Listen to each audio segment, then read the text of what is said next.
ఏలూరు జిల్లా కుకునూరు మండల చెరువు కొమ్ముగూడెంలో 7 ఏళ్ల బాలిక లైంగిక దాడికి గురైంది. జంగారెడ్డిగూడెం ఆసుపత్రిలో చికిత్స పొందుతున్న 7 ఏళ్ల బాలికను జిల్లా కలెక్టర్ వెట్రిసెల్వి కలిశారు. బాధిత బాలిక వైద్య సహాయంపై ఆరా తీశారు. ఘటనపై సమగ్ర దర్యాప్తు చేయాలని అధికారులను ఆదేశించారు.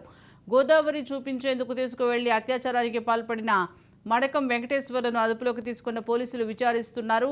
వైద్య పరీక్షల్లో లైంగిక దాడి నిజమని నిర్ధారణ జరిగితే నిందితుడిపై కఠిన చర్యలు తీసుకుంటామని జిల్లా కలెక్టర్ వెట్రిసెల్వి తెలిపారు.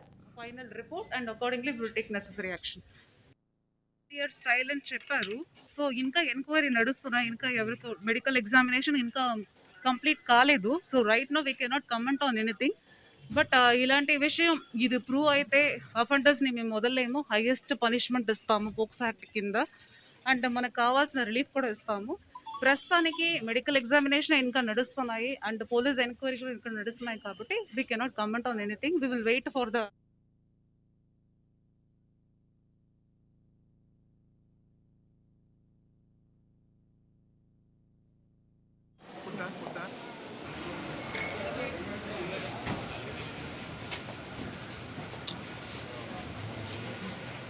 Tá mais